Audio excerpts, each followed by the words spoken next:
Buenas tardes, mi nombre es Juan Manuel Abarreyes, soy estudiante del ITLA, Instituto Tecnológico de las Américas, y quiero hablarle un poco, quiero hacer una pequeña exposición corta en cuanto a la conexión o el inicio de sesión del SQL Server o el modelo de usuario de inicio de sesión. Mi profesor se llama Carlos Manuel Caraballo, ese es profesor de base de datos avanzada. Quiero hablarle un poco aquí del modelo tradicional de la conexión primero, antes de dar una pequeña solución en cuanto a lo que es los errores que pueden pasar para que un usuario no pueda conectarse. Dice que el modelo tradicional de conexión, o los usuarios de Windows o los miembros de los grupos de Windows, se conectan al motor de la base de datos al proporcionar las credenciales del usuario o grupos autenticadas por Windows, o bien pueden proporcionar un nombre o una contraseña y conectarse mediante la autenticación del SQL Server. El SQL Server trae su propio modelo, su propia entidad, y nosotros podemos también proporcionarlo, hacerlo, crearle una conexión o una contraseña para poder acceder al query o la base de datos. En ambos casos, la base de datos maestra debe tener un inicio de sesión que coincida con las credenciales de la conexión, tanto como la conexión del SQL Server tiene que estar conectado a la base maestra, es así que se llama. Después de que la motor de base de datos confirme las credenciales de autenticación del SQL, la conexión normalmente intenta conectarse a una base de datos de usuario.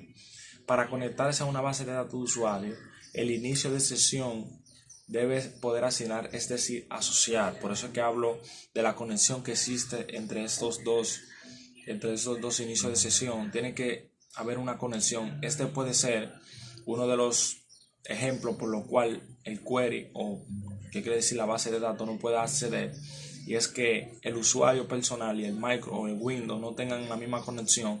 Ese puede afectar también que el query no pueda, la base de datos no pueda iniciar. Dice, para conectarse a una base de datos de usuario, el inicio de sesión debe poder asignar, es decir, o asociar a un usuario de base de datos en la base de datos del usuario. También es posible que la cadena de conexión especifique la conexión de una base de datos que es opcional en SQL Server, pero obligatoria en SQL Database. El principio importante que tanto el inicio de sesión en la base de datos maestra como el usuario en la base de datos del usuario debe existir y estar relacionadas entre sí. Esto significa que la conexión de datos maestra, y esto limita la capacidad de la base de datos moverse a un servidor hot de SQL, de hot SQL Server o Azure SQL Database diferente. O sea, no puede ser diferente, cada uno tiene que tener una propia asociación, porque si no están asociados a la base de datos de usuario, entonces no va a poder acceder a lo que es la base de datos del programa del SQL Server. Además, por si cualquier motivo hay una conexión a la base de datos maestra disponible, por ejemplo, una conmutación por error está en curso, aumentará el tiempo total de conexión, o es posible que se agote el tiempo de espera de la conexión en consecuencia.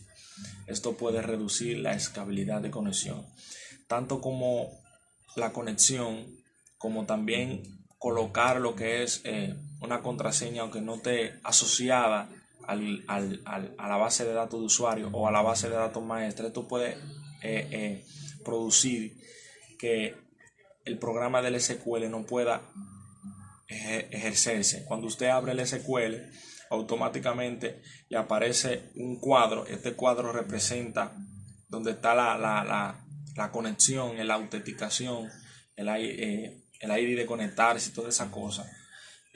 Y ahí entonces tú tienes que ponerle la contraseña que está asociada a la base de datos que tú estás conectada. Si tú le colocas una clave que no está conectada a esa base de datos que tú estás ejerciendo, entonces el programa no se va a ejecutar. Y como dice aquí, también puede afectar lo que es la autenticación. Ahí está hablando de la red central de lo que es el programa.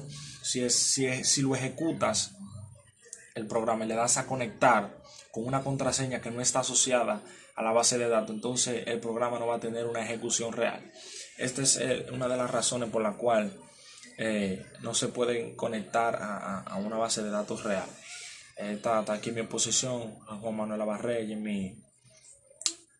y gracias por su atención.